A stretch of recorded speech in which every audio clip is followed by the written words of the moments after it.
হ্যাঁ, আমাদের হচ্ছে ঢাকা বিশ্ববিদ্যালয়ে দেখবেন ম্যাক্সিমাম স্টুডেন্ট হচ্ছে মাদ্রাসার আছে। এর ভিতরে আমার দারুণদের অনেক আছে, মিল্লাদের আছে।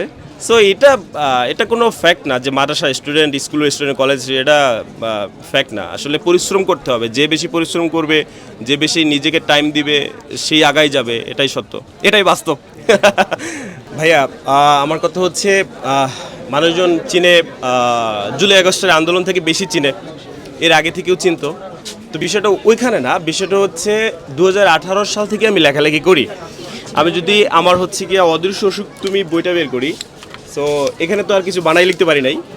এখানে দেখা যাবে যে অক্টোবর 2020, মানে 2020 সালে আমার এই বই বের হয়েছিল। সো 20 সালের আগে 18 সালে বের হয়েছিল, মানে কন্টেন্ট জগতে আসার আগে হচ্ছে বই। আমি অনেক আগ থেকে লেখালেখি করি। তো লেখালেখি করি, এর পাশাপাশি বলা যায় যে লেখালেখির পাশাপাশি কন্টেন্ট। এখন কন্টেন্টটা তো মানুষ বেশি দেখে, যার জন্য মনে হচ্ছে যে কন্টেন্টের পরে লেখালেখি, কিন্তু না, আমি অনেক আগ থেকে লেখালেখি করি। এর আন্দোলনের স্পিরিটটা হচ্ছে কি, আমি ওই আমার জিনজেট পোলাপাইন বা আমার লাভলি অডিয়েন্স তারা জানে যে সাদাকে সাদা কালোকে কালো বলা উচিত। সো যখন আমি ওই যে কচু গাছ পাশে থাকে, কুকুর পাশে থাকে, একটা ভাঙা দালাল, ভাঙা বিল্ডিং, ওখানে বসে যখন কথা বলতাম, তো তখন এটা নর্মাল ভাইয়া, একটা মানুষ সত্য কথা বলবে, এটা তো নর্মাল। তো আমার দিক থেকে আসলে সত্য কথাটাই আমি অলস বলে আসছি, মানে পাচাটার সুযোগ নেই, যেটা বলতে চাই। তো ওই দিক থেকে যখন দেখলাম আমাদের ঢাকা বিশ্ববিদ্যালয়ে রোকেয়া হলের সামনে ছাত্ররা আন্দোলন করছে, তখন আমাদের বোনদের শরীরে ডিম মারা হচ্ছে এবং মারা হচ্ছে। আপনারা গুগলে, ফেসবুকে সার্চ করলে এখনও দেখতে পাবেন যে হচ্ছে গিয়া লাঠি দিয়ে পিটাচ্ছে আমাদের জান্নাতি ভাইয়েরা, পবিত্র ভাইয়েরা, যারা এখন পলাতক।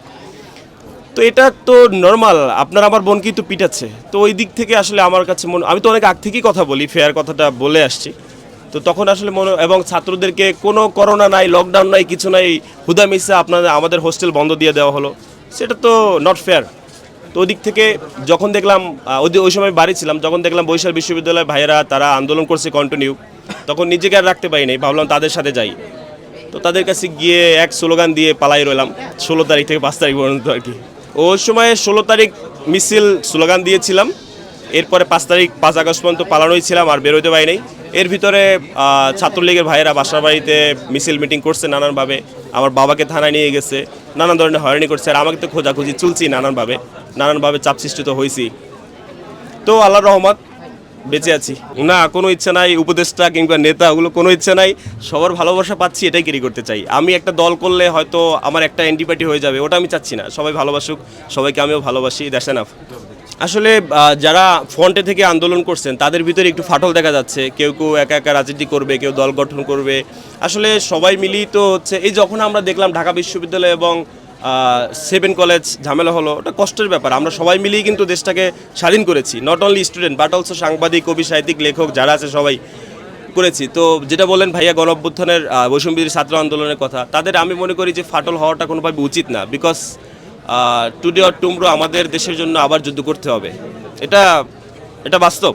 সো এখানে যদি আমাদের ভিতরে ফাটল থাকে, তাহলে তো আসলে আমাদের এক থাকাটা হলো না। আমি অনুরোধ করব, কারো ভিতরে যদি ফাটলের তৈরি মন মানসিকতা থাকে, সেটার জন্য না হোক, সবাই একসাথে থাকুক।